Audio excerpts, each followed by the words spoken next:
Thanks for joining. Thank you so much for joining, everybody. Um, Obviously, I'm doing this from Australia. Thank you, Donna. Thanks again for joining me. Joanne, thank you. Thank you so much for joining. Appreciate that. Lost Vibes, thank you for joining as well. Um, Thank you so much, everyone. Obviously, I'm doing this from Australia. Hi, Donna. Good to see you again. It's really good to see you. Hi, Gary. Good to see you join as well. Um, so obviously I'm doing this from Australia, Brisbane, Australia, for anyone who hasn't been on here before.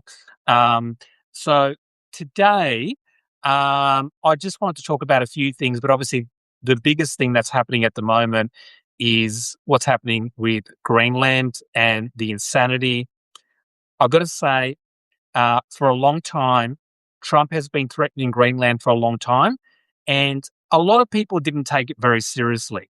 And I think a lot of people thought it was just bluster or this is just what Trump is like, and he doesn't really mean it, and all that. That was going on for a long time. Um, but the whole taking Greenland thing has been a Republican dream for a long time. Trump turned it into an imperialist thing, which is like to take their land by force or use, threaten countries with, tariffs if they go against it. Trump changed how they want to acquire the land, but it's true that Republicans for a long time did want to take Greenland, and it's been something that's um, people in the Republican Party have been talking about for a while. Hi, Judy, good to see you. Going back for a lot of the Republican think tanks, the Heritage Foundation, other ones, have been talking about grabbing Greenland for a while now. Thanks for the love hearts. And so this isn't the part about wanting Greenland is not a new thing, and it's not a Trump thing either. Like it is Trump's just made it crazy, right? But it is actually something that Republicans have been dying to get for a while, but the Republicans wanted to get it by purchasing it or by making an agreement with the people of Denmark or Greenland or anything like that. They didn't want to invade the country and take the land. Um, but it is true that Republicans have been wanting Greenland. I mean, I don't know if you've noticed, but Mike Pence, who's obviously no fan of Trump, has been doing the news circuit on CNN and other places as well, and he's been talking about you know that America, but they are part of NATO. Exactly, yeah. But Mike Pence has been going around saying, "Well, America should get about Greenland, all that stuff," and people like Marco Rubio, people in the first Trump administration, Mike Pompeo, all these people. So it's important to say that that this isn't just a Trump thing. Trump turned it into a lunatic thing by trying to wants to invade or doing it. But it's important to say that many people in the Republican Party, before Trump even was thinking about politics, were already had their eyes on Greenland.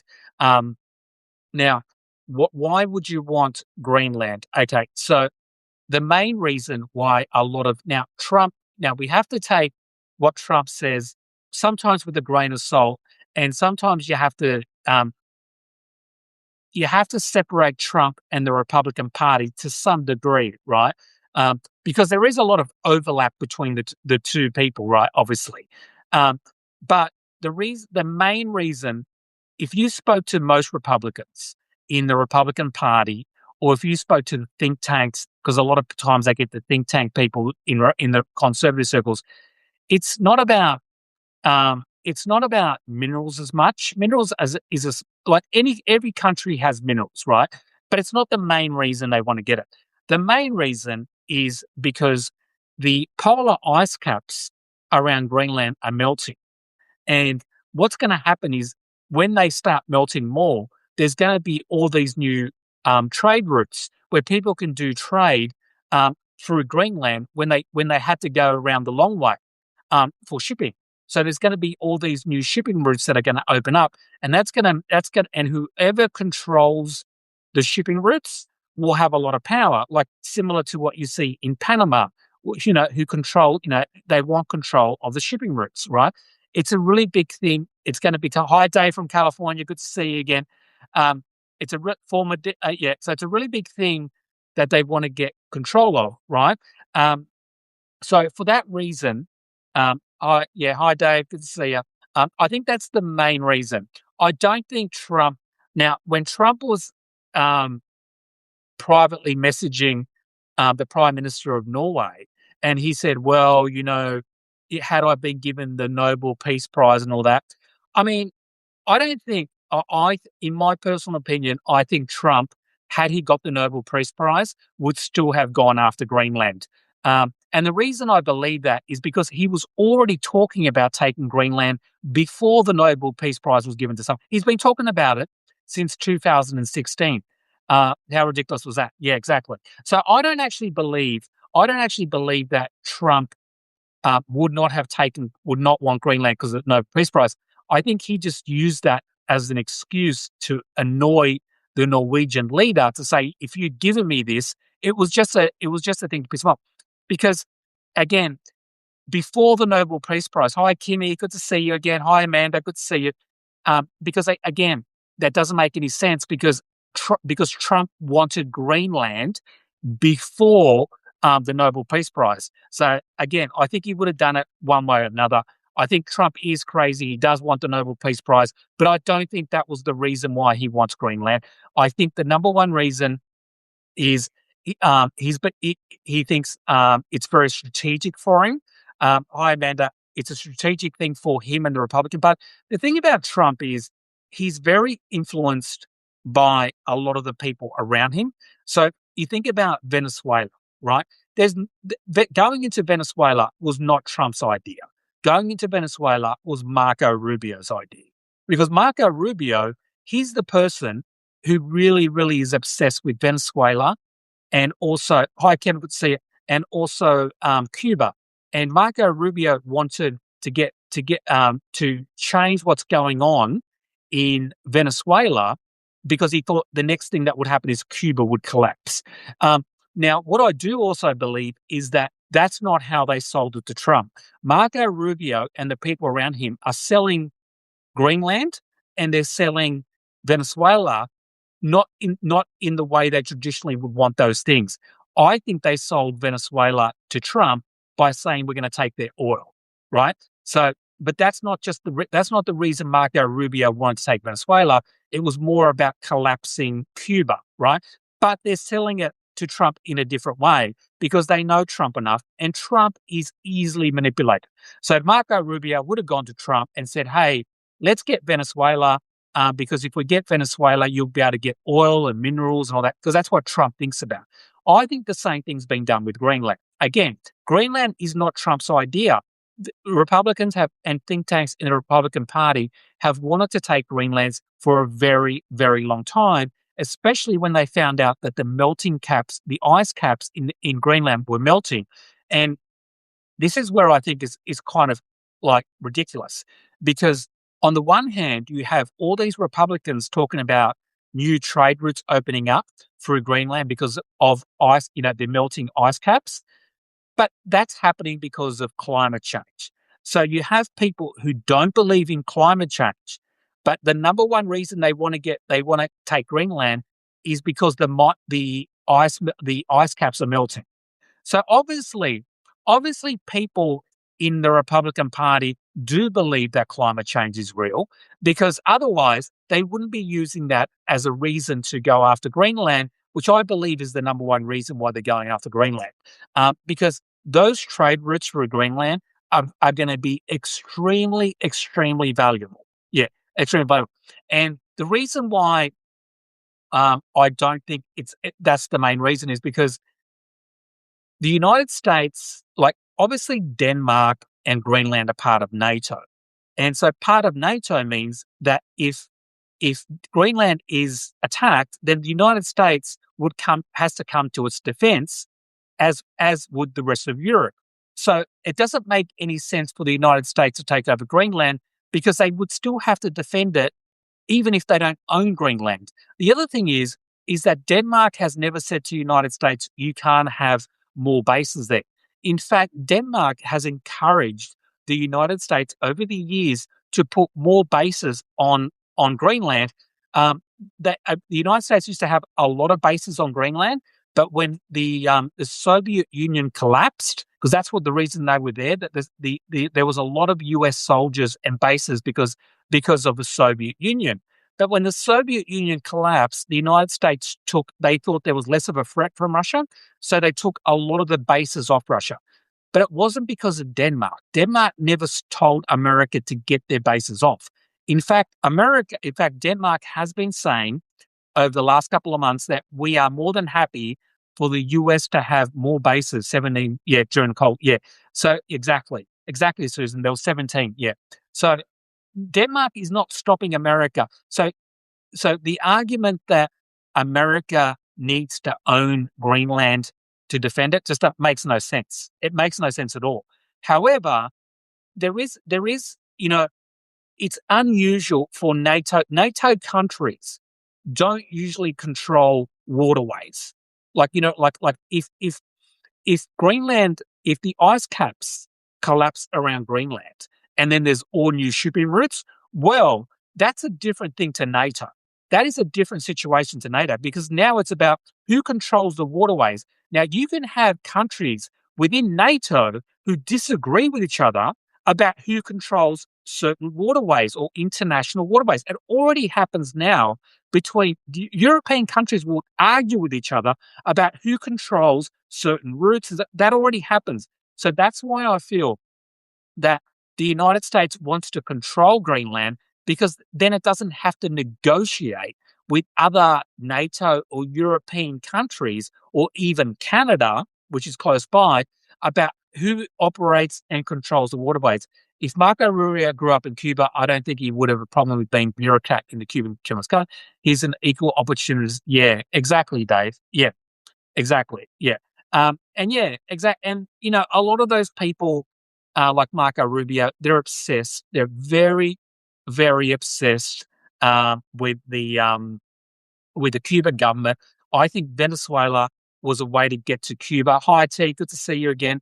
Hi, Kathy. Hi, Joanna. And so I think a lot of those things were playing into it.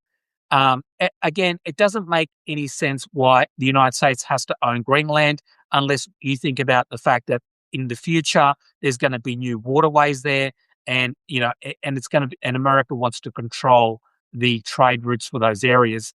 So because Trump is not making any sense about his argument, right? Just today, he said today that he's worried. This was hilarious. He said, "I'm worried that if the United States is attacked, NATO won't come to our defense, but we would, of course, go to their defense." I mean, I can't believe like Trump actually said it. It's just like, again, you hear a lot of lies from Trump every day, and we become immune to a lot of his lies. But this particular lie stood out to me because Trump has been going around for the last year or so, or even back in his first term, saying that he was thinking about getting rid of NATO and that NATO is not a good thing. Izzy, please understand that Trump is a fully operating outside of what people in America want. Understand? Yeah. Izzy, I don't know if how much you've heard of me before, or this is you've been around, but I always emphasize, Izzy, that as an Australian, is that when I criticize the Trump administration, I don't include people from America who didn't vote for him. And I'm fully aware that the majority of Americans, Izzy, did not vote for him. In fact, only 30% of eligible voters voted for Trump. And I am fully supportive of all Americans in this particular situation. In fact, I probably have more sympathy for Americans. For Americans, don't listen to Mary. And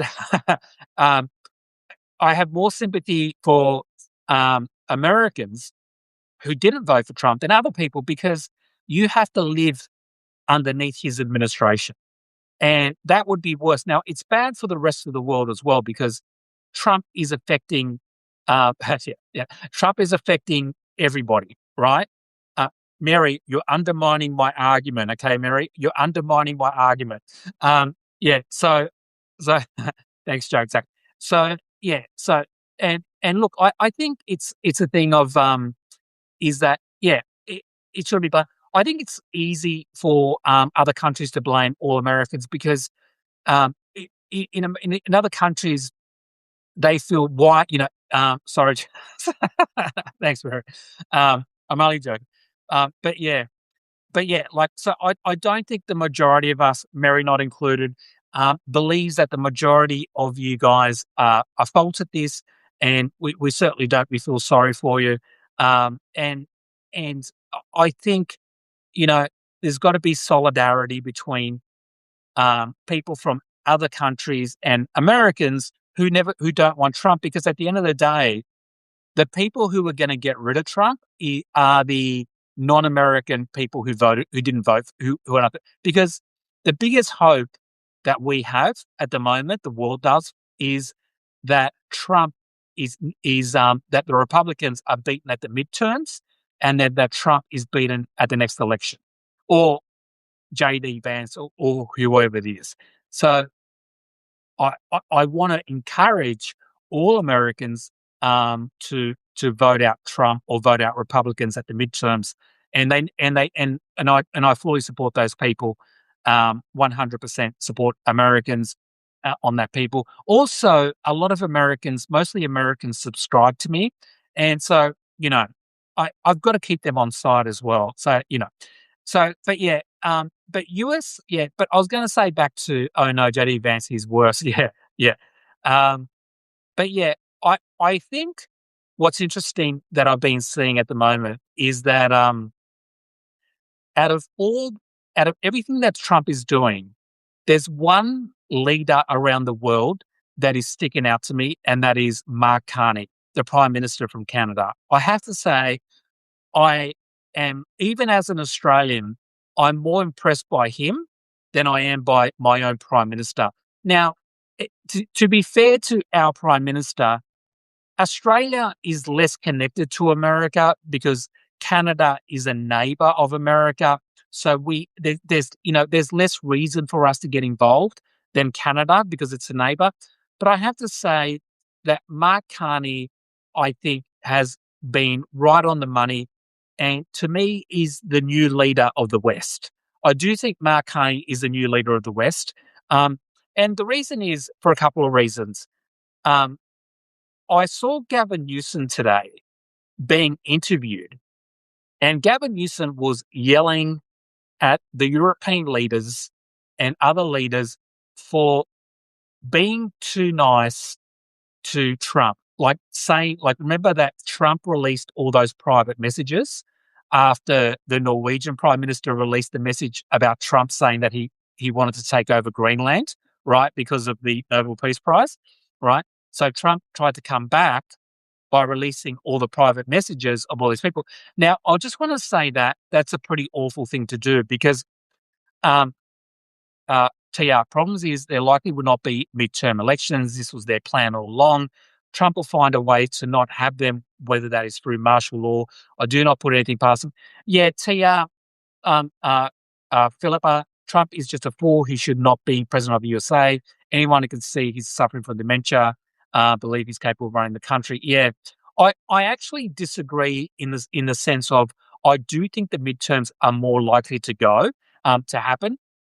And the reason I don't, it's not because I believe Trump wouldn't want to cancel it, is that I don't think he has enough Republican support. There is more and more Republicans now coming out and saying things like, I'm talking about Republicans in Congress, saying things like, if he invades Greenland, we're going to impeach him. And you don't need 100% of Republicans to say that. You only need about 5 to 10, and that could happen. So I actually do think the midterms are going to happen. I really do believe they're going to happen, and I don't think Trump will be able to stop that. And I think I'm seeing some positive signs. I know Trump is doing a lot of crazy things, but to be honest with you, I am seeing some positive signs. And the positive signs are one, he's very, very unpopular in America, which is very, very important.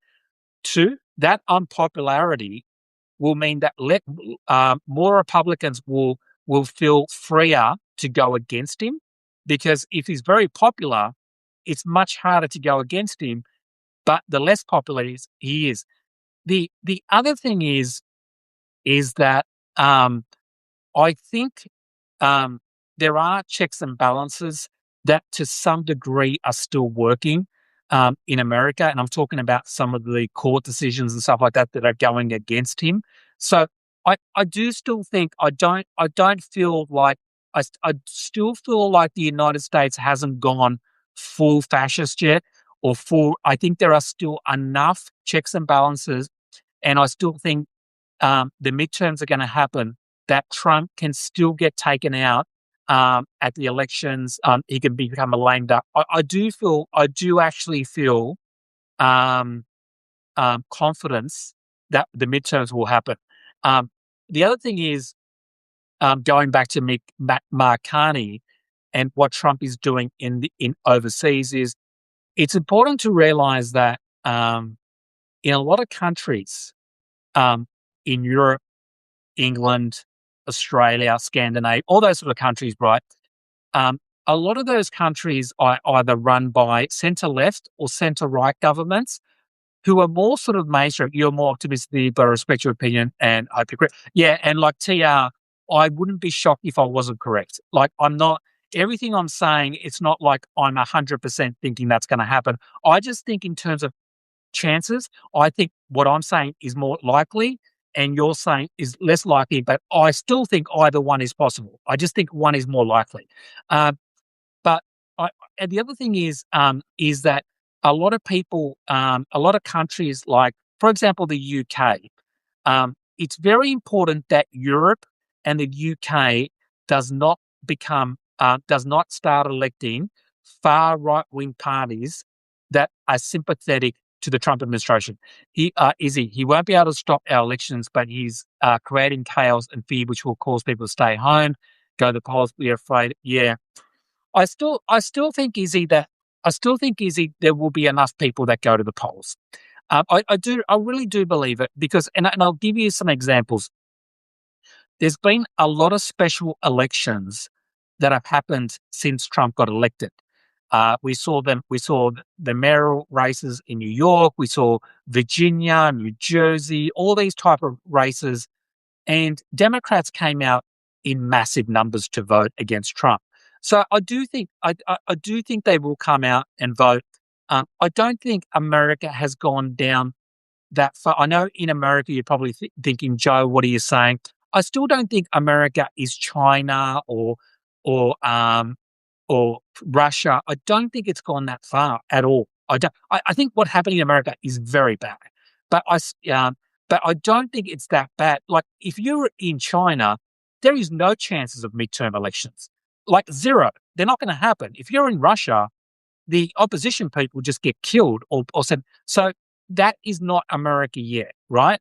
It's not that yet, and so there is hope, right? And the other thing is that as much as Republicans in Congress are weak, and as much as they're like that, we do know that a lot of people like Marjorie Taylor Greene or Thomas Massey or Rand Paul, they often will say that behind the scenes there are a lot of Republicans who don't like Trump and they're scared of him, right? But here's the thing: there will come there will come a place that they will go, enough is enough. And I really do believe that there's enough Republicans to do that, right? And so I do think that, and again, it doesn't need all Republicans to impeach Trump. And they're not going to impeach Trump over ICE. They're not going to impeach Trump over any of that stuff. But they probably might impeach Trump over invading a NATO country. I think there's a possibility that Republicans will join that particular fight, right? So again, that's what I mean by I think there's hope. Yeah. There's still a free press in America. Don't get me wrong, the press has been attacked. The press is under a lot of pressure, but there's still a free press there, right? The stuff that you can say in Australia, you could never say in China, right? The New York Times could not say what it says about Trump in China. Like if the New York Times was in China, there's no way they could say what they say about Trump. So as bad as America is, it is nowhere near these countries yet, right? So that's something to um to hold on to. And also, I don't think it's good to believe that America has gone full fascist now, because if you believe that America is too far gone, right, then that might make a lot of people just put their hands up and say, I'm not, that's too late. I can't do anything about it. Dave for California, regardless of what Trump says or does, our Congress returns for House members 100% and Senate up for re-election and effectually, yeah, exactly right. Exactly right, Dave. Yeah, you're exactly right. Yeah. So I think there's a lot of positive things happening. I think there's still a lot of hope in America. Yeah. And I think I I don't like being one of those people who says America is already a fascist state. America now, I'm not saying America's in a good place. Joe, are people in Australia having second thoughts traveling to the United States? Do you think international travel is or will come to a standstill? America, yeah. So that's already happened. Dot dot dot dot dot dot dot. I don't know if that's your name. Dot dot dot dot dot. But that would be a cool name if it was. But I it's already happening. Um, Australians going to America are at record lows. Record lows. I know so many people who love traveling to America and they're not going anymore. And I think that, and if you look at statistics, that's the same thing that's happening in Europe, Asia. Yeah, so tourism rates are way low, way low. I think the majority of people in Australia who go into America are people who might have family there. Like, you might have a cousin who married an American, right? Those people are probably still going to go. Or you might be an Australian citizen who has an American mum or something. So those type of people are still going to go. But for actual just tourism, I think the numbers are very, very down. Very down. Yeah. For good reason. Um, I mean, for example, for me, the Trump administration is talking about um, going for that customs in America, going through your social media and like your last 5 years of what you posted on social media, and to see if you've said anything like I don't know what the parameters are for what you can say, but I'm assuming if you criticize Trump, yes, I was supposed to have gone to Washington DC for my birthday this year. We cancelled, too scared to go. Yeah, Mary. Yeah, that doesn't surprise me. Yeah, exactly. Mary's an Australian and she cancelled her one. I would love to go to America again. I've been before, but I'd love to go again. But again, again, if they looked at my social media and they saw my Substack account, I don't know. I don't understand. I don't think I'd be let in, to be honest with you. I mean, I've never incited violence. I've never said anything violent about America. But the fact that I criticized Trump so much, um, it might affect me being allowed into the country. I love your rationale and hopefulness. This is how I think, but how the F did he get elected? Have you seen the brainwash machine on Fox? There are so many Americans watching Fox, and I absolutely what they hear. I'll be banned for social media. Yeah, exactly. Same error. Yeah, look, I think there's a couple of reasons why Trump got elected. I mean, first of all, um, Fox News, you probably know, is owned by Rupert Murdoch, who is an Australian, who was an Australian but is now an American citizen. He owns Fox. He owns similar things to Fox News in Australia, um, and so we do know a lot about Rupert Murdoch in Australia and Fox News. He tried to do the same thing here as he did in America. He still owns a lot of newspapers and things like that in Australia. He doesn't have the same amount of power here as he used to, because a lot of people don't get their news from mainstream media, and so they bypass a lot of his newspapers. Um, I think I think there are two reasons why Trump got elected in America. I think the first one, 2016, was a lot of people wanted to blow up the system, right? They thought the system was not working for them. Trump was kind of like a disruptor. I also think that Hillary Clinton represented the establishment. Donald Trump represented the anti-establishment. And I think there was a lot of Americans who wanted to go with the anti-establishment person. I wouldn't have done that. I think a lot of people should have seen that he was a con artist and a lot of things that he was saying were the lies. But you can understand to some degree why that happened. Now, 2024 is a much harder it's much harder to understand how he won twice, right? You can make arguments for once, but twice was crazy, right?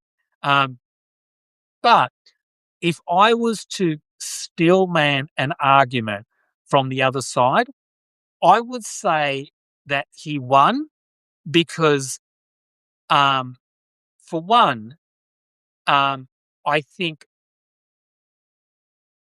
I think inflation was the number one reason why he won. And I've said this 100 times before, but incumbent governments were kicked out at record rates in 2024. And for that reason, Democrats were blamed for inflation and cost of living. And I think that was a big reason why Trump won. And people were nostalgic about how the economy was under Trump, even though that's complete BS. And I think a lot of people had short-term memory about what Trump did. And I also think there's another factor going on, and that factor is that a lot of people do not follow news anymore. Like, I'm talking about mainstream media. And so I think a lot of people leading up to the election were not voting based on what they were watching on the news because they were tuned out to the news. They were voting on cost of living.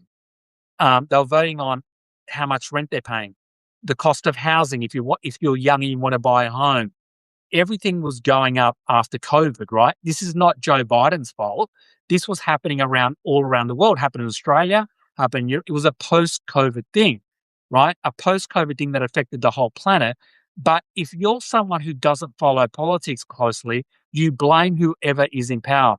If America goes full Nazi, we are, yeah, yeah, yeah. Dave, I hope America doesn't go full Nazi. I don't think it will. I don't think because the thing about Hitler is that Hitler had a lot of support, right? Hitler before before he got rid of the democratic system, he was very popular. You Americans should see how expensive Australia is. That's right. Yeah. Coming to Australia, Dave. Yes, come to Australia, Dave. Dave from California. I'm assuming you like the beaches. I'm hoping. I always imagine Dave from California on the beach. I don't know if that's the case, but if you do love the beaches, you'll love Australia. I also love the beaches. But yeah, so I do. Yes, yeah. So I do think there's big difference between like Nazi, full Nazi, because Hitler had an incredible amount of support from the people. Trump doesn't. Trump only has Trump's hardcore base is like 20% of the population. It's a very small percentage. Trump won because independents and swing voters voted for him, right, based on inflation. Those people have gone away and they've gone back to the Democrats. Young people have also come back to the Democrats. Latinos have also come back to the Democrats. So, and you still have Republicans in Congress who will draw the line when Trump gets to a certain position. I'm pretty sure of that. They will draw the line when it gets to a certain position, right? It's not going to be ice. And the reason it won't be ice is because, hi, Annabelle, good to see it. The reason it won't be ice is because a lot of them are very hardcore when it comes to immigration. But a lot of these people in the Republican Party, they're also big NATO people. They're big Western European people, right? So they don't care too much about ICE, but they do care about things like America being connected to Europe. So I do think, Dave from California, I do think there are many reasons why I don't think America has a very big chance of becoming Nazi party, because for that to happen, you would have to have the majority of support of the American people, and you would have to have the majority support of even people in Congress. And those things don't exist, and not even close. And also, if you see the reaction to Renee Good, even Trump the other day, although the way he said it wasn't very good, but America's reaction to what happened to Renee Good across the board was that most people think what happened to her was wrong, including a lot of Republicans. And now there are people like Trump who are changing their rhetoric about Renee Good. And, so again, if this was Nazi Germany, this wouldn't be an issue. Renee Good would not be, it would be like, no, fuck Renee Good. No, no, no. But that's not what's happening. He's receiving pushback from American people and stuff like that. So again, if this was Hitler's Germany, you wouldn't get any, this would be nothing. They would be like, so what? Renee Good, So again, I will say there is a very hi, Sandra, good to see you again. Or me, sorry, me. There is a very big difference between what was happening in Germany and what is happening in America. America has a long way to go before it's anywhere near Nazi Germany. Very long way to go. Yeah. Or even China or Ukraine. Again, I think what's happening in America is awful. I think what they're doing overseas is imperialistic. But there's still something there. Yeah, please call me Sandra. Oh, okay, good, Sandra. Yeah. Sandra, I wasn't sure if you changed, because you changed it to me, whether you wanted to stay anonymous, which is why I'm a bit worried. I'm like, does she want to be anonymous now? So, yeah, okay, I'll call you Sandra. That's good to know. But, yeah, so again, I don't feel America is gone down that path yet. Again, I think there are a lot of things that Trump does very authoritarian. A lot of things he's doing overseas, very authoritarian. But I definitely wouldn't be thinking there's no. If I was in America, I'd definitely. And maybe because I'm outside of America, it's easy for me to see this objectively. But I still don't. I still think there's many ways to get rid of Trump. Many ways to get rid of him. And one of the biggest thing is he's not popular. And if you look at if you look at Hitler, Hitler could not have done what he did if he didn't have the support of the vast majority of his country. It wouldn't have happened. You can't do it. So as long as Trump remains unpopular, I don't think America can become a fascist country. I just don't think it can. I can have fascistic qualities to it. It can be an authoritarian type like country, but it's not like at that level, or even China or that and stuff like that. Yeah. But and even to do please Americans vote. Yeah, exactly. And the thing about thinking that I've read stuff from people in America who go, I've given up. There's nothing we can do. It's already a fascist country. Bang, bang, bang. And the reason I fight back against that is because I'm worried that sort of thinking is going to create apathy and people not wanting to do anything. Because if you think it's a fascist state, then what's the point of voting? Do you know what I mean? What's the point of voting if it's a fascist state? So if you think that, I'm worried that Democrats won't come out to vote because they think it's already too far gone and all that sort of stuff. So I don't want to create apathy. I want people to have hope. And if you have hope, you're more likely to fight. And if you have hope, you're more likely to vote, right? Because, so I don't think people should be thinking America's a fascist state. I think people should be thinking it's heading in that degree. It's heading that way. It's like Trump would like it to be that, but there's still many, many things in front of Trump before it could get there, right? It would be the least, so we have to stay hopeful and keep fighting, right? Yeah, exactly. Exactly. I think people are pissed they will vote by the masses. Yeah, exactly, Sandra. And I want people to vote. And the more hopeful people feel, even if you feel things are really, really bad, if you can see a glimmer of hope, and you still think it's not completely gone, then you're more likely to go, you know what, let's get out and vote for the midterms. Yeah. And here's the thing.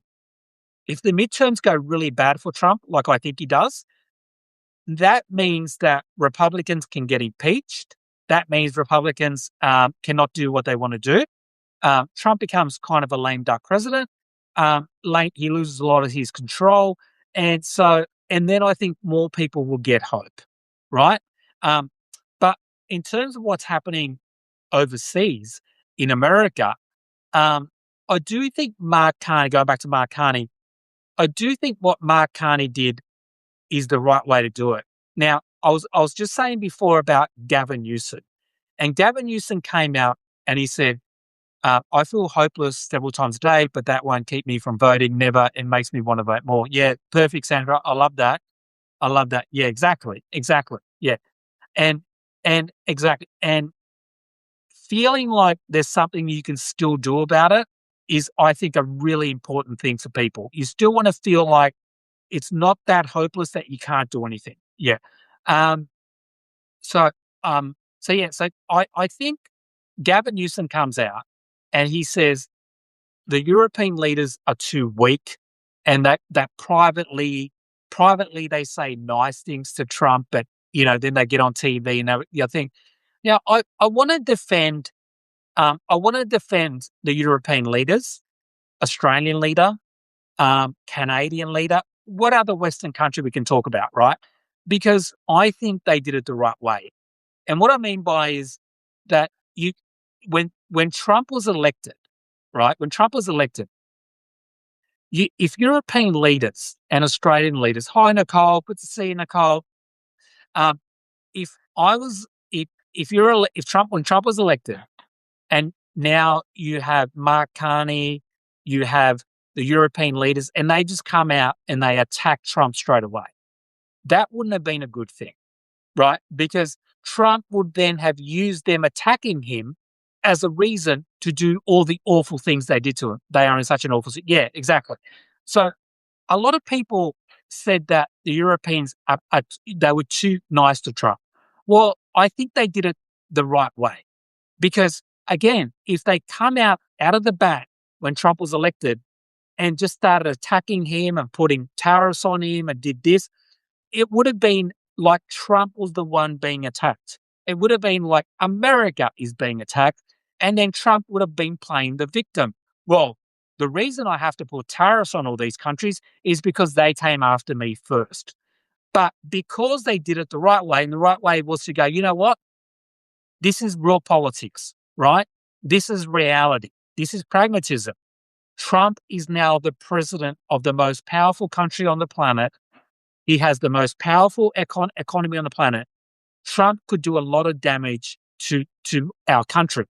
If you're Denmark, if you're Sweden, if you're Norway, if you're Australia, right, you can't just be a prime minister or a president who just tells Trump to F off, because the people that voted for those people, right, they want good things for their country, and they don't want you picking a fight with a country that can do a lot of economic damage to you, right? So the way they did it is the way that I think most people in their country would want them to do, which was to try to work with Trump and to try to work with his administration. And that was to come out and go, well, he's the president. That's the reality. So, Mr. President, let's work on trade. Let's work on this. And they did that. They were very nice to him. And they copped criticism from a lot of people. They're like, why is Mark Carney being so nice to Trump?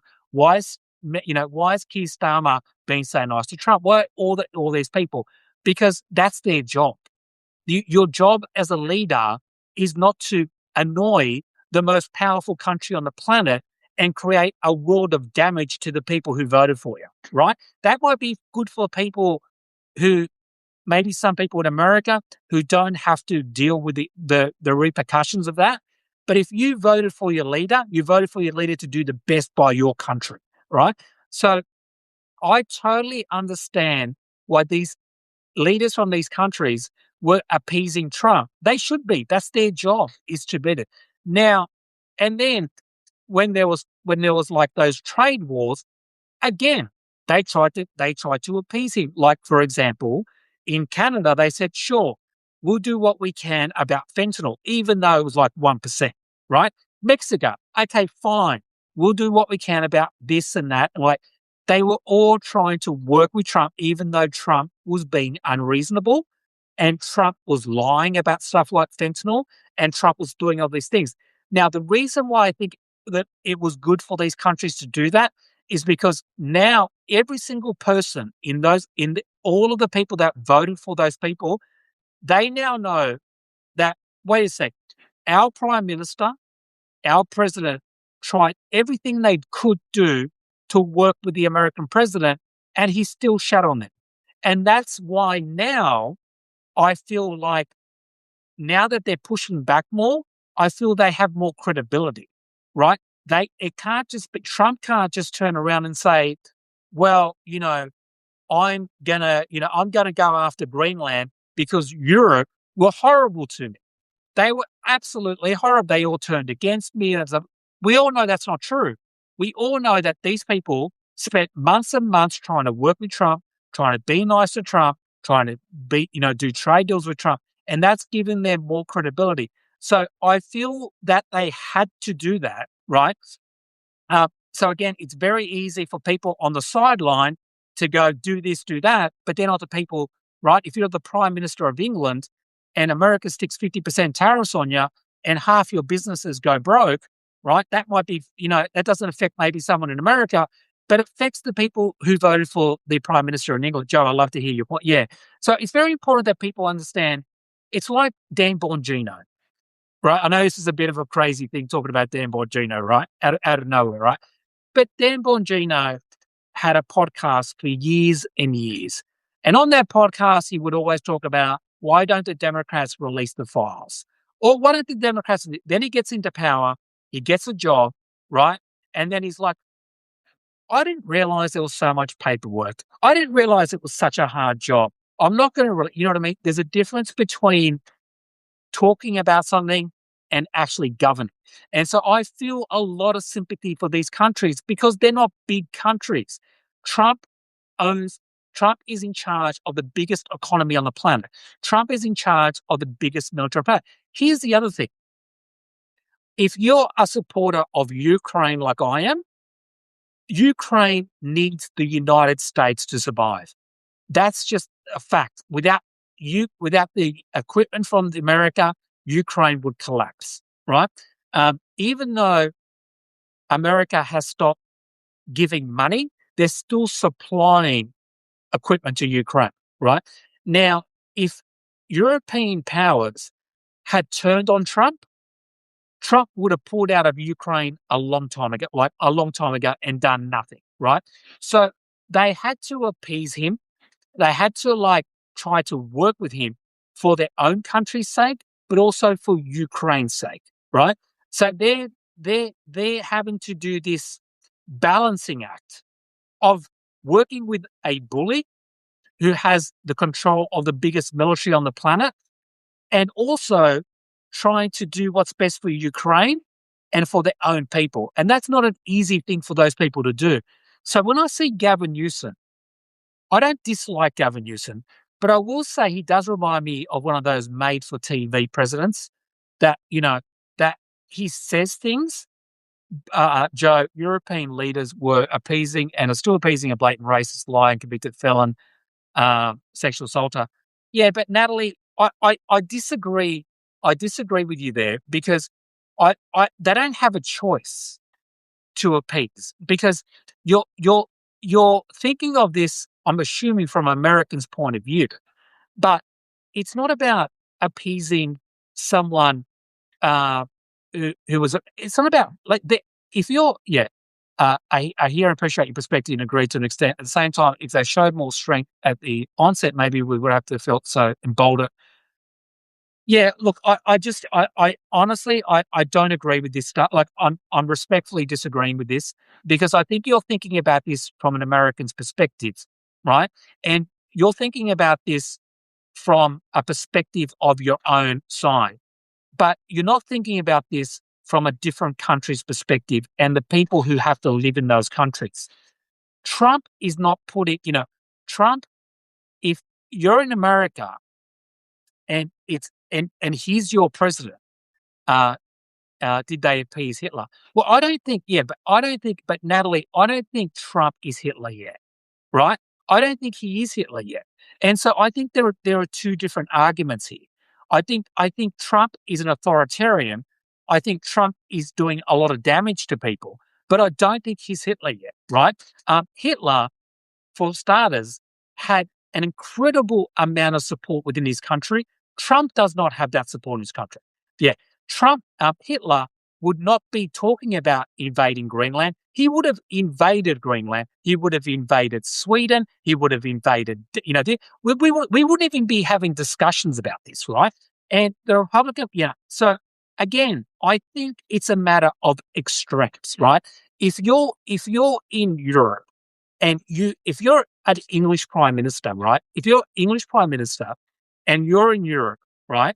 Hi, Ashley. Good to see you. The Lucid Hex, Ashley. Good to see you. If you're a Prime Minister of Australia or you're a Prime Minister of Europe, right? And you came, are you going to join Joe? Join. Oh, Kimmy joined. G'day, Kimmy and everyone. Yeah, yeah.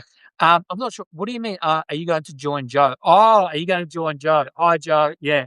I don't know. Yeah. If if Ashley wants to join me, go ahead. But I don't know. We haven't spoken about it, so she's probably not prepared. But I'm happy to bring in. I'm happy to bring in another Aussie or another American. If anyone wants to join for a conversation, just let me know. Um, but yeah, we're basically saying that. I guess what I'm saying is other countries have to take into consideration what's good for their country and the other thing. So again, we're not going to agree on that, but I do think I do think that it's not that easy. I do think that European leaders are pushing back a lot more now because of Greenland, and I think that's a good thing because the thing is Mark Carney, and this is why I think Mark Carney is ahead of the other people. However, I do think other people, I think other people are coming ahead. Is when Mark Carney came out and he said something the other day, and he basically said, we need to stop convincing ourselves that America is still part of this alliance. That's kind of what Mark Carney was saying. Do you think Dan Bongino will pick up where he left off by demanding the release of the Epstein files? No, I don't. Trump has one split of Congress and majority of status. Isn't that all he needs to secure and maintain? Natalie, yeah. Well, no, because, not really, because a lot of people. So, for example, um, in Congress, a lot of Republicans have said in Congress that if Trump were to invade Greenland by force, that they would impeach him. I think there've been 10 people who've said that, which would be enough to impeach Donald Trump. Now, again, there are many people, Republicans, there are many Republicans who will go along with ICE, right? There are many Republicans who go along with ICE. There are many Republicans who will go along with a lot of what Trump does.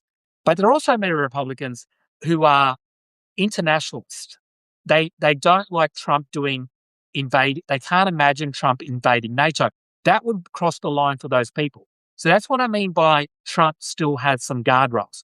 I don't think, it would only take a tiny percentage of Republicans I don't believe them in impeachment. I do, Natalie, and I do actually, because the thing is that I think Trump has done a lot of crazy stuff, but going to war with Greenland is Denmark is on a level that is beyond anything that Trump has done by a million miles. And again, I say this: Republicans will go along with a lot of the stuff that Trump, like bombing Venezuela. I mean, they went along with Trump bombing Iraq. I mean, Barack Obama was bombing countries. We're not talking about things that are out of the pale for people in political parties in America. Bombing countries, going to war with the globe. Yeah. Bombing countries in America is not unique, right? It happens a lot more on the Republicans, but it's not you. So the idea that Republicans are going along with that is not anything new, right? Hi, Marnie, good to see you. However, invading Greenland and going to war with NATO is nothing we have seen in the United States. It is way above those same Republicans in Congress acquitted Trump for signing historical insurrection. Yeah, again, Nelly, I think they're two. I still think they're different things. Yeah, I still think they're different things, right? I really do think they're different things because the way that those people will say they will say is that I believe he incited insurrection. I think the Jack Smith Hi, Trish. The Jack Smith case is a fantastic case. I would love Jack Smith to bring that against him. I think he would win, actually. I think out of all the cases against Trump, the insurrection thing or January 6th or the fake elector schemes, yeah, it's messaging with, yeah, exactly, yeah. And so I think it would win. But again, Natalie, invading Denmark is like still way above anything we're talking about here. Like, I think we need to put it in perspective. Trump does crazy, wacky things. But you have to understand what I'm saying. He would go to war with Europe. We haven't seen that since the second. That is beyond anything that you could come up with what Trump has done. Going to war with Denmark, the most peaceful country on the planet, it would absolutely change the United States for the history. And I do believe in that particular, hi Trish, I do believe in that particular case, there will be a significant amount of Republicans who won't go along with that. I really do believe that, Natalie. I really do believe that, all right?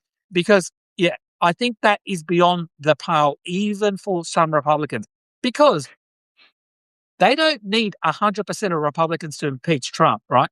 Right, Joe, I agree with you. So, Son, it doesn't invade Denmark. Yeah, exactly. He cheats. Yeah, I agree, Joe. This is next level insanity. Blocking the peaceful transfer of power my way. And yeah, I I agree, Natalie. Natalie, I agree with that. But eventually, the response from the Republicans would be that he eventually was pushed aside. As much as Trump tried to gain power, he still didn't gain power, right? He tried everything in his lever to do it. We were watching what happened in HD, a serious page in history books being written at the moment. Yeah, exactly. So even then, Natalie, it was really bad. I think the insurrection, but eventually eventually he did leave and go away and stuff like that. So again, there is no going back from a war with Europe. There is no trying to say, you know what, January 6th was full of feds. You know what, January 6th was like they tried to. I don't agree with that stuff, but you can't whitewash an invasion of Europe. It is just to a level that has never been seen before. Maybe we can hope he does invade, but that might be the same. Look, I am 100 like so when Trump did January 6th, I was not surprised when Republicans came back to him. Yeah, I was not surprised, but he's not going to get away with Denmark. He's not going to get away with Denmark. Yeah. So I 100% disagree with anyone who thinks this is anywhere near on the level and that Republicans won't jump ship. They will jump ship. Guarantee. I wouldn't be surprised if half of the Republicans jump ship or even more if he bombs. If he bombs, again, this isn't Venezuela. This isn't Cuba. This isn't Iraq. This is Denmark, a European nation, right? So, so this is way, way beyond any of that. And if I'm wrong, I'll be ready to admit it, but I don't think I am wrong. So Mark Carney is basically now coming out, and I think he's coming out the right way. He's basically saying the man is an alternative delusional. I've been posting. Yeah, yeah. Yeah, so again, yeah, what's happening in Greenland is beyond anything I've seen before. I I think Trump is already. I hope the EU closes all its bases over there. Um, they shouldn't allow us to access them. Yeah, yeah, exactly. And I think now we're going to see a different Europe, and we're going to see a different America. Now, the reason why I think America is still going to be treated differently to how you would have treated Hitler, for example, or Mussolini or something like that, is that I think with Hitler, there was no going back for Hitler. Hitler got into power, he was elected into power, but even after he was elected, he still had massive support within his country. Like 95% of people supported him, right? People in Europe, Canada, Australia, we know that the majority of Americans do not support Trump. And that is a big difference in how Trump can control the world, right? If you don't have support of most of your people, it's very hard to keep that sort of authority. Yeah, he was hugely popular. He was. And I don't think people realize how popular Hitler was in his country. He was insanely popular. Trump is not insanely popular in his country. And you have to realize that that is a reason that will make it very, very hard for Trump to be Hitler, because you do need the support of the majority of your people to do what he wants to do. So I think Europe, Canada, and other countries, they look at America and they see, like me, they see hope, right? They see midterm elections coming up. They see Americans still having elections. They see Trump is unpopular. They see some Republicans coming out against Trump, right? And so therefore, they're not going to treat him like Hitler because they don't think he's Hitler yet, right? And they also, this is very important, I think there are people like Marco Rubio and a lot of people behind the scenes who don't agree with Trump, and they're having private conversations with Sweden, 80 million fucking people didn't vote. Yeah. Sweden, Australia, they're having back channel conversations with these people and they're going, hey, Trump is not going to do this. You know, we don't want to invade you. So there's a lot of that still happening, right? With Hitler was not having conversations with these people. He was just invading them and then going to the next country, then the next country, then the next country, right? These are two very different things. He's trying to isolate US, pissing off our allies with Star, so that it's not what the majority. Yeah, exactly. And Trish, I think the thing is, people from other countries, and I'm talking about leaders, they are smart enough to know that Trump does not have the support of the American people. And when you don't have the support of your own country, you are limited in what you can do. The Republican has already proved that will turn on Trump when they voted to release. Yeah, exactly. Exactly. And Susan, that's a very good point. Even with the Epstein files, people turned against Trump. And the Epstein files is not at the level of invading a country. My husband is Danish, living in the US for the past 20 years, permanent residency status. I'm concerned about Trump wanting to kick out Danes living in the US. Yeah, Natalie, I don't think he would do that. Honestly, I don't think he would do that because they're too white. They're too white. Danish people are too white for Trump wanting to kick out. If Danish people were like people from Somalia or Haiti or from Haiti, I would be concerned. You're right. A lot of Americans absolutely hate him. Yeah, exactly. So I don't think, I think, in fact, you know, the funny thing is, over the years, over the last 6 months, when Trump talked about people from Somalia and people from like third world countries who are always black, by the way, he always says, why can't we get more people from Denmark? He actually says this. He actually said this before. He said, why do we always get people from Haiti and Somalia, but we don't get people from Denmark? So he likes Denmark itself as a country. He likes it because it's he loves the fact that it's a European country. Underneath all this, this is, they call him Hitler. Yeah, exactly. Yeah, he is. Look, I just think it's easy to call someone Hitler. I don't think he's Hitler. I'm going to say, I know a lot of people disagree. I don't think he's Hitler. He's very, very bad. You could be very, very bad. It doesn't have to be Hitler, right? You can be Hitler was way too popular for Trump. Trump would wish to have Hitler's popularity, right? Again, Hitler got away with what he did because he was massively popular. Trump is not massively popular.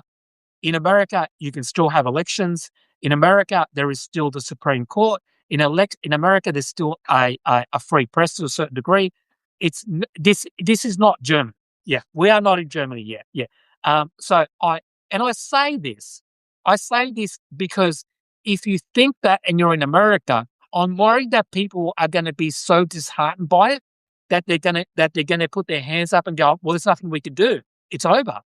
But if you have, but I think the people in Europe, and I think that the leaders of around the world, I think the Walkings, Nelson Miller, next please, yeah, does it, yeah. Now Stephen Miller, I think would love to be Hitler.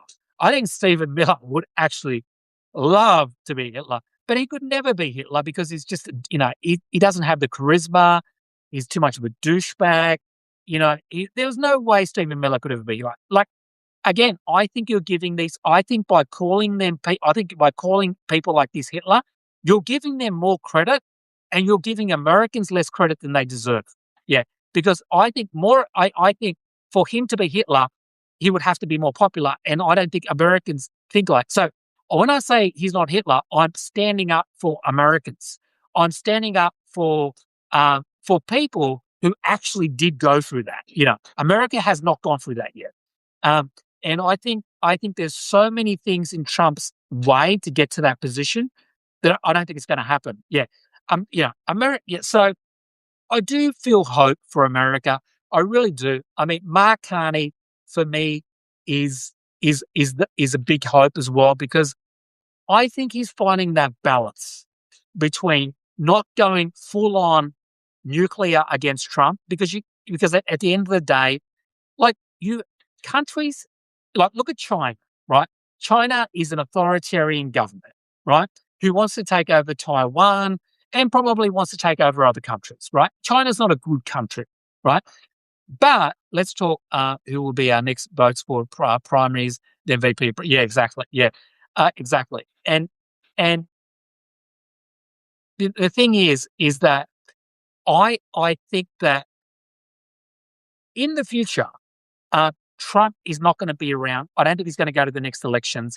I don't think he's going to run at the next elections. I don't think he is. I think it'll be JD Vance, and I think we're going to see a very very different America. And again, because so many times he's been upside down immigrants due to his evil. Yeah, exactly. Yeah, you know the thing about yeah, no, not JD. Yeah. I do actually think it's going to be JD Vance, Ashley. I really do. These people are too stupid for fascist takeover. They fucking tweet foreign policy. Yeah. Sandra, you're 100% right. You know, Hitler, Hitler, first of all, Hitler had a lot of power. Um, Hitler had a lot of support in his country. Um, Hitler also was surrounded by countries that were um, very weak as well. And Hitler had nothing to lose, right? Hitler had nothing to lose. So America has a lot to lose. And and it's not the same circumstances, right? Hitler came into power because because they went through the Great Depression. The economy is not doing great, but it's not the Great Depression, right? Secondly, Hitler during World War One, Germany was owed a lot of money for reparations for World War One because they started World War One, right?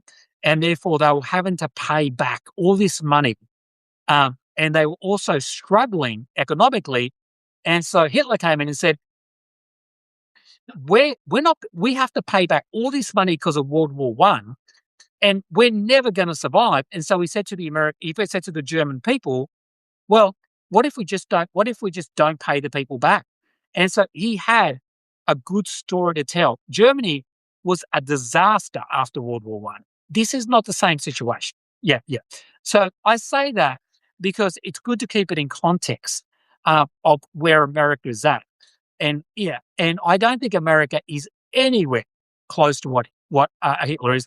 Again, because for one thing, the the German party was way more intelligent, uh, understood its own people better, and was incredibly popular. Yeah, Trump is not popular. Trump is not popular. Yeah. And also, um, Mark, back then, countries didn't rely on each other economically because it wasn't like a world economy back then. There was people doing trade, but not to the same degree. There was a lot more isolationism there. America relies on trade a lot more than it used to be. So if it goes to war, it's going to affect its own country a lot as well, besides affecting other countries. So again, it doesn't even make economic sense for the United States to go to war with countries. Um, but I think, again, going back to Mark Carney, I think Mark Carney is really good. He's pushing back against. He's basically saying, look, we can't take we can't pretend anymore that the US is the same US as it was before. It's not. However, he doesn't mean he's going to stop doing trade with America, nor should it mean that everybody stops doing trade with America. It just means, in my opinion, you treat America the same way you would treat China. Like, countries still do trade with China because they have to, because it's a big, powerful country. But we don't go around saying, you know, China is a great ally of ours. China is a great friend of ours. China is a great, exactly. We don't make much over here. Yeah. We don't make much more over here. Yeah, exactly. Yeah. So I think America should be treated the same way countries treat China, which is just for economics. Sure. Okay. Yeah. Thank you. Thank you, US. We just did this trade agreement with the US. The same you treat China. Because when Australia goes to China, right, and does a trade deal with them, our Prime Minister will stand next to their leader, Xi Jinping, and they will say, we are trading partners. We have always been good trading partners. And they'll say things like that. But they don't turn around and go, we're great friends. You're great. You're a great country. You're a great, we don't do it. We don't say any of that. We just stick to business. It's just business. With America, when Australia goes to America or America comes to Australia, it's always about what great friends we are. We're NATO, we're alliances. We're great friends. This. We should stop saying that. Trump is actually plundering our economy. Would you blame it on Joe? It works out well. Not only that, you won't fulfill anything you ran on. Trump is not in office to govern. He's only concerned about enriching himself and trying to buy more time with Americans 2 weeks. Yeah, exactly, Sandra. Exactly right. Yeah. Yeah. He's not making America more powerful. He's actually making America worse off. Yeah. Because in my opinion, tariffs are a form of self-harm, right? When you put tariffs on a country, you're affecting your country as well, because it's your country that pays for those products and services, right? So when America put 10% tariffs on Australia, we never retaliate, because retaliation would mean that we end up paying 10% more for American products. And that's a form of self-harm. So so a lot of countries didn't retaliate to America because you're also doing damage to yourself. So I think Mark Carney is doing the right thing. He's looking at China at the moment. He went to China and he did this really big trade deal with China. And that was like the reaction from even people like Nikki Haley, right? Nikki Haley going around going, oh, can you believe that Mark Carney did this trade deal with China and, making, and that trade deal is making North America more dangerous. Well, actually, Nikki Haley, what Trump is doing is making North America more dangerous, right? The idea that Nikki Haley would come out and criticize Canada for pivoting to China, right, for help. I mean, if you're Canada and you've had the president of the United States, your neighbor, your biggest trading partner, talk about annexing your country, talk about putting massive tariffs on your country, and then you're surprised when that country says, you know what, I might start doing a deal with this other country because my neighbor, my old friend America, they're not really treating me like my friend anymore. And for Nikki Haley to pretend like the last 12 months hasn't happened and that this is just something that Canada did without America doing what it done for the last 12 months is insane. And this, again, Nikki Haley is supposed to be one of the more moderate, more normal Republicans. But the fact that even she's saying this just shows how far gone the Republican Party is. Um, so Mark Carney is doing the right thing, but Mark Carney is doing the right thing by pivoting away. And this is the thing that you're going to find.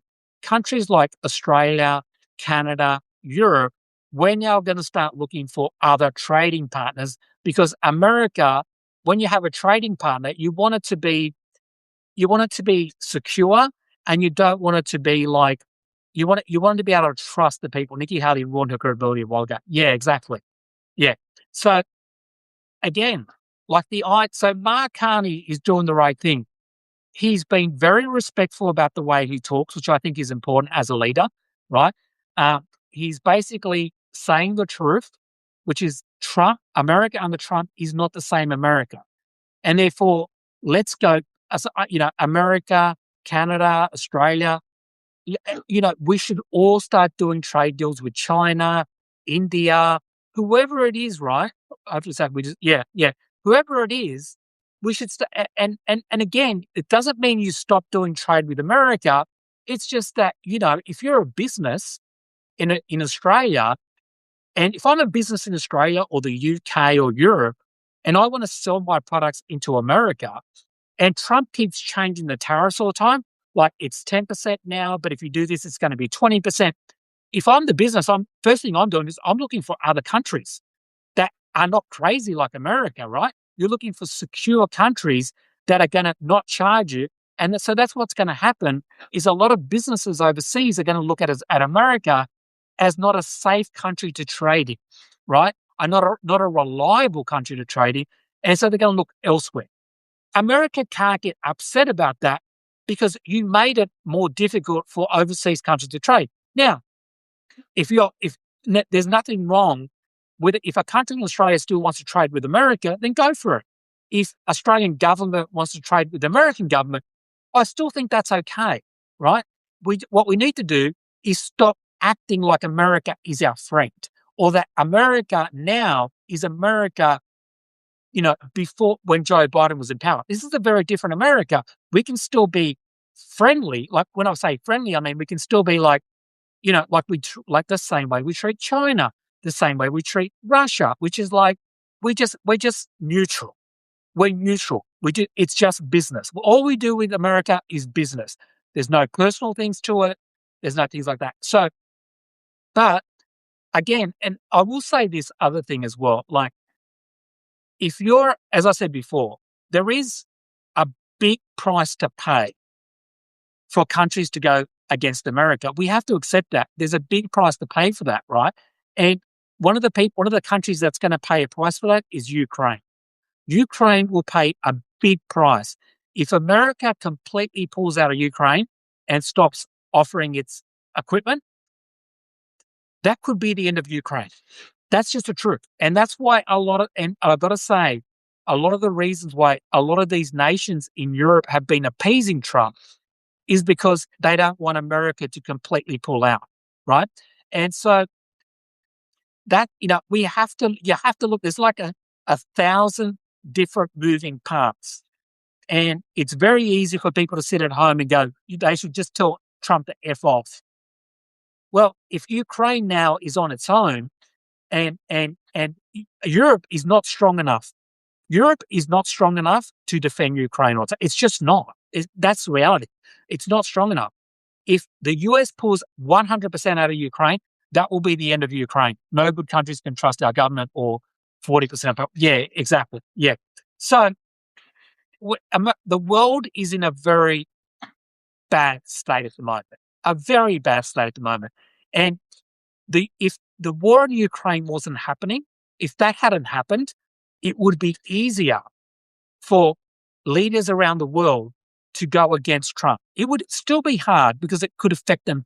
It could affect them economically, right? The other thing is China and Russia are not scared of Europe. They are scared of America, right? So again, having America as part of your alliance in Europe is a massive thing, right? So let's not downplay that America has such an impact on the rest of the world. It has the biggest military by a billion miles. It has the biggest economy. When I say the biggest economy, I mean in terms of buying. Nobody buys more than America because, okay, America has a population of hundreds of millions of people, right? But India has a bigger population. China has a bigger population. But the advantage America is a richer country than China and India. So even though the populations in those other countries are higher, the people are so poor in those countries, they can't afford to buy anything. So the average American, even if their population is half the size, because they have more money, they can afford to buy a lot more things from overseas countries. And because the American dollar is so strong, they also can buy a lot more because they're buying things with American dollars. So China, so again, every country wants to be able to sell things into America. So if you take that out, that's going to have a massive impact on the rest of the world, right? So, yeah, for now, Trump is going to change all that, and he already is. Yeah, exactly, Sandra, exactly. Yeah. So, yeah, I don't actually have any answers to this. I mean, I don't know. You know, yeah, I don't know. I wish I had the answers to it. Like, I just have more sympathy for a lot of leaders around the world who are having to deal with Trump. Natalie, Joe, aren't China and Russia more afraid of USA because of its long-standing alliances? Mm. Um, long-standing alliances. Oh, you mean with European countries? I mean, the United States. The United States. I mean, I can't see the United States. I mean, six lives economy meant to say, yeah. United States isn't going to go to war with China or Russia, most likely. Not unless it's like a proxy, right? Like with Ukraine, it's kind of like a proxy war, right? There's not American soldiers on the ground, but they're giving military assistance. Hopefully, he has a massive stroke. um, well, the thing about people like Trump is they're the ones that live to 100, unfortunately. Um, but yeah, I just think, you know, I don't know. I, I think, I think, I wish Trump. The thing that upsets me about America and about Trump is that it's easy to be a bully when you're in charge of the biggest economy and the biggest military on the planet. It's easy for Trump to be a bully, right? It's he. It's like he's not a he. If Trump was in charge of New Zealand, a small country with three boats and a border collie protecting its. No offense, if there's anyone from New Zealand out there, doesn't have a big military, but it has a lot of sheep, and so I just think that if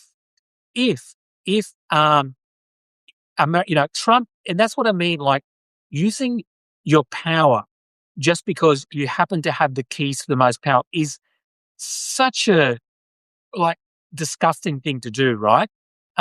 Such a disgusting thing to do just because you have the power. Like that's like someone having a gun. You give someone a gun, and then that person goes around and threatens everyone with the gun, all right? And then no one can do anything about it. Now, the person with the gun isn't a tough person.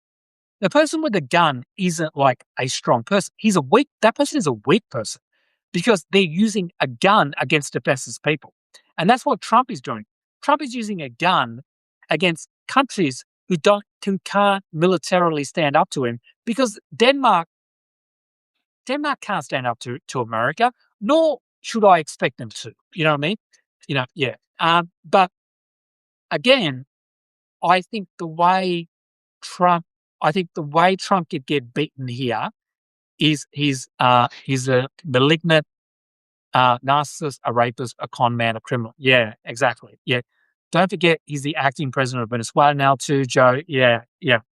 He is. He's the acting president of Venezuela. He's doing a great job over there in Venezuela.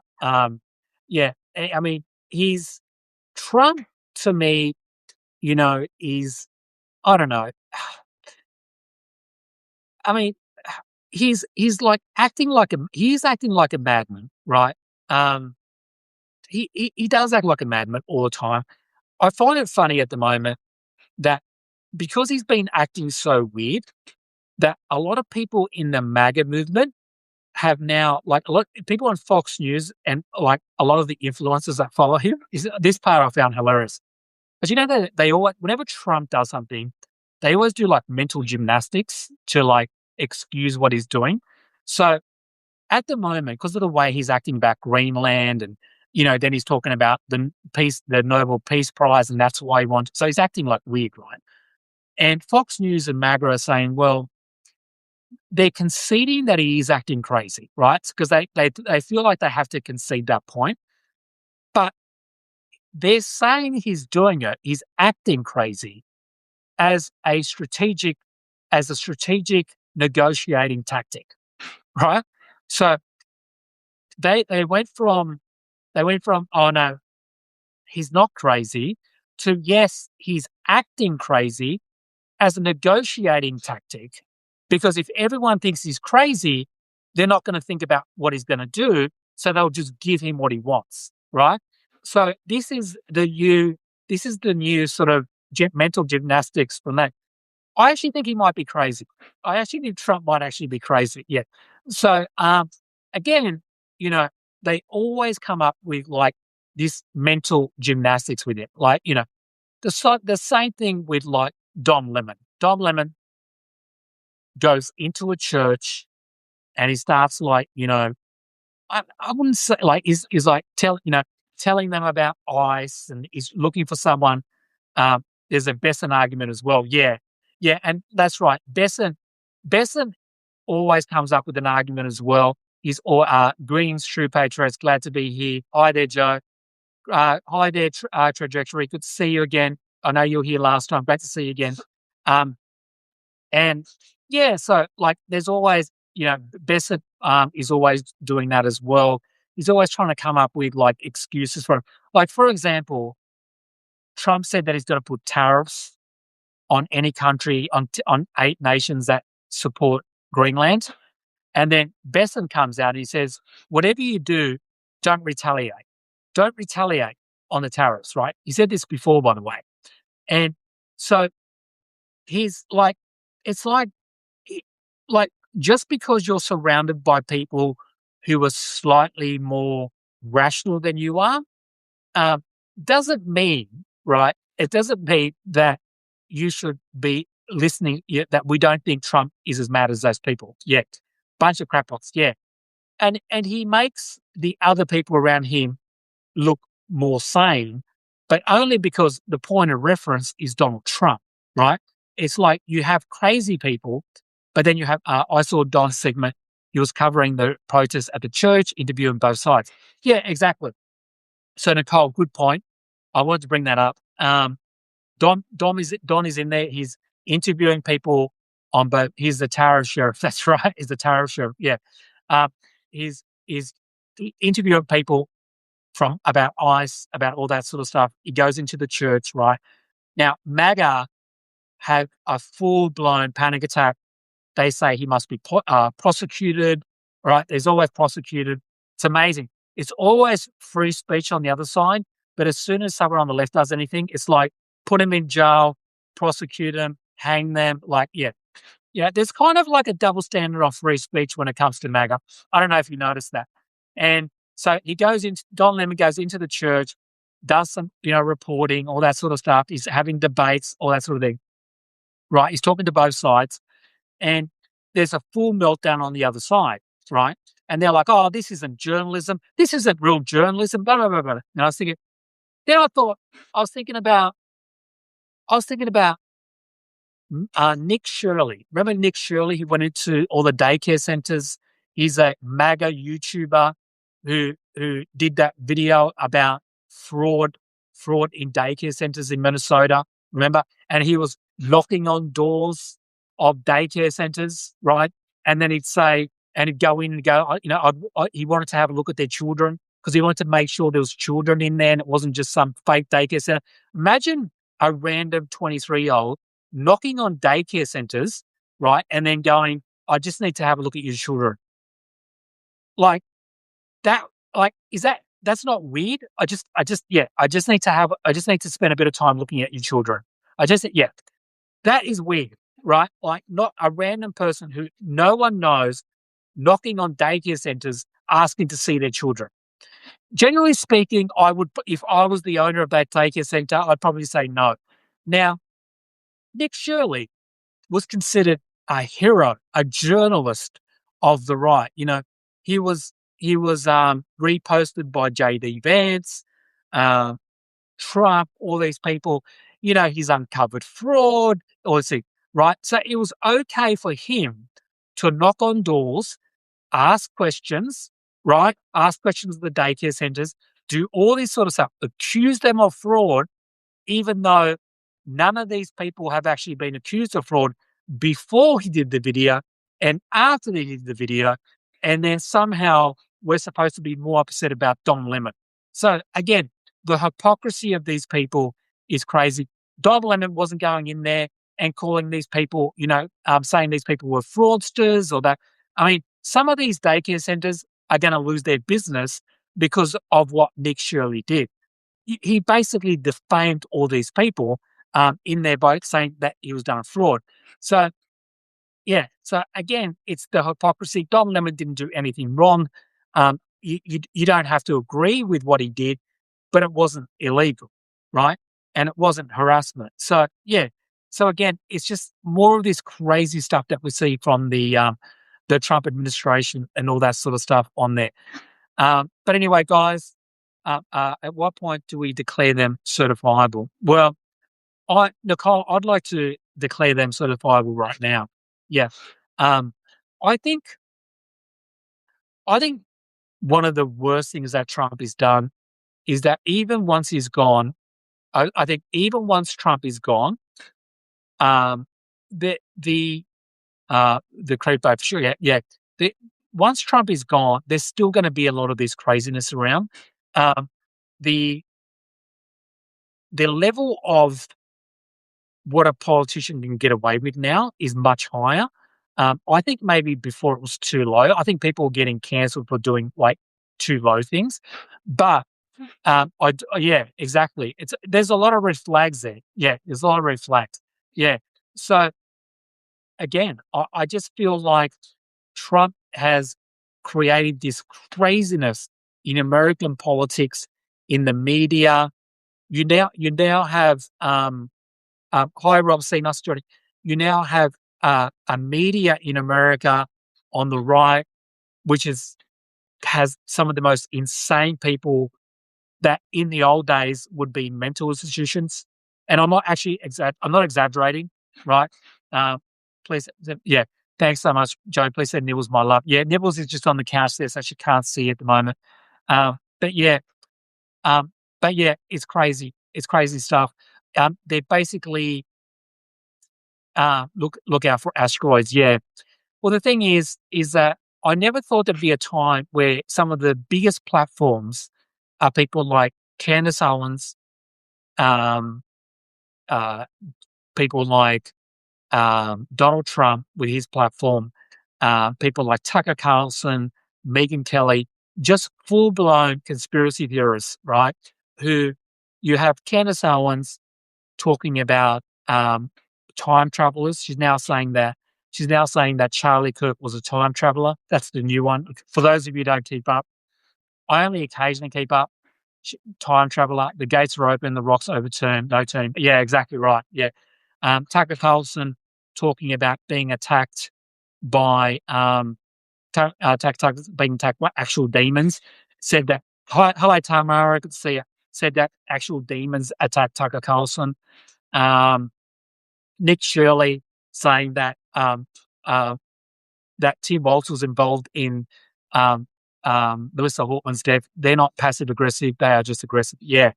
So the the the kind of things you're hearing from Tucker Carlson, Megyn Kelly, Nick Shirley, Candace Owens, I'm not exaggerating. If you heard stuff like this, like imagine go back 30 years and imagine someone on the news, a news reporter, like let's say a 60 Minutes reporter, suddenly started running a story on time travelers that this person like Charlie Kirk was a time traveler, right? And he was traveling between different dimensions. And then his colleague, the person's colleague at 60 Minutes was running another story like Tucker Carlson that he had just been attacked by actual demons, not pretend demons, actual real demons in his sleep. Um, these people would end up in like they possibly could have ended up in an asylum, insane asylum. Honestly, there would have been a chance they would have lost their job for once. No one would take it seriously. There would have been people reaching out to them saying, "Oh, I'm so sorry about what you're going through. I'm so sorry. Like, did you hear about Tucker? Yeah, Tucker's going through some sort of meltdown at the moment. What happened? I don't know. Maybe it's a divorce or something, but they're thinking about putting him on some sort of medication. Anyway, Tucker's now he's going to be spending a month in one of those mental institutions. And oh my god, did you hear? Yeah, did you hear about Candace? No. Yeah, so Candace is also suffering from some sort of mental. We sent her family some flowers. We sent her family lots of flowers, and we're praying for both Candace and Tucker at the moment. Something's going on. Tucker is now saying that demons attacked him. Demons attacked him during the night and actually fully attacked, and he's got marks all over his. Oh, really, Tucker? Oh, is he going? Yeah, he must. He's been under a lot of stress at the moment. Really? Yeah. Did you send some flowers? I sent some flowers to his family. Did you? Yeah, I sent some money to his family. Do you know he's got children? Oh my god, that's horrible. Where is he? Is in an institution at the moment. Yeah. Okay. Wow. Yeah. So they're there together. Yeah, they're there together. One of them thinks demons and the other one thinks of time travelers. And yeah. And they said this, by the way, on TV. Really? They said this on TV. Yeah, yeah. Wow. Yeah. So they said it in front of I said it in front of millions of Americans. Wow. They'll never work again. Yeah, that's the end of their career. Now let's fast forward 30 years and imagine the same situation, right? So that same people now. So what's happened to Tucker? Well, Tucker is now saying now we're living in 2026 years now. Did you hear what Tucker said? No. What did he say? Tucker said that he was attacked by demons last night. Really? That's interesting because I have a friend who was also really. Same. Same. This is a big thing that's happening at the moment. Demon attacks, I believe, are on the rise by 60 to 7%. I can't remember. I think I saw it on Facebook. It was like a Facebook post where they're saying that demon attacks are on the rise. Really? That's fantastic. Do you have a link to him? Because I have a lot of friends I want to send out. Like, yeah, he does. Tucker is currently doing a 10-part series on about how invasions of that. Really? What else is he talking about? Well, if you're interested in Tucker talking about demons, you're going to love this. You are absolute Tucker really is a truth teller. Yeah, Tucker is a truth teller. Tucker talks about things that mainstream media don't have the guts to talk about, right? Yeah, he does. Yeah, yeah. Where can I subscribe? Well, it's $28 to subscribe. Well, that seems fair. Yeah, I will subscribe to him and watch all his videos and share it with all my friends. That's a great idea. Yeah, he's really big. He's got millions of followers, really millions. And he talks about this stuff all the time. And every time he talks about it, his audience grows. Really, he gets massive audience by talking about this stuff. You know what else Tucker was talking about? What? This is huge. Please tell me more. Yeah, he thinks that the Trump administration there's a global elites. They're called global homo elites. So what it is that Tucker said there's a global elites of homosexuals, of gay people, who wanted to get rid of Maduro because Maduro is against gay marriage. Did you hear that? Yeah, I heard that. Yeah, yeah. And so America, because Trump is such a woke person, isn't he, decided to get rid of Tucker Carlson, to get rid of Maduro, remove Maduro, and then and remove Maduro, and they want to replace him with a pro-gay person. That makes a lot of sense. Yeah, it does make a lot of sense because Trump is so much for the gay community that of course he would remove Maduro because Maduro is anti-gay, because the Trump administration are the biggest supporters of the gay. Yes, absolutely. Isn't Trump a truth teller? He's an absolute truth teller. And what about Candace? Anything else about it? Well, Candace is, you're going to love Candace Owens. Candace, this is another person who's also a truth teller. Yeah. She's talking about a person who killed a Charlie Kirk, Tyler Robinson. Apparently, he didn't do it. Apparently, it was done by Egyptians. But then she found out it wasn't actually Egyptians. It was actually Israelis. And then, oh my God, does she have a big audience? She has a massive audience. She has a massive audience. How many subscribers? She has 13 million subscribers. Really? 13 million? She does. 30 million subscribers.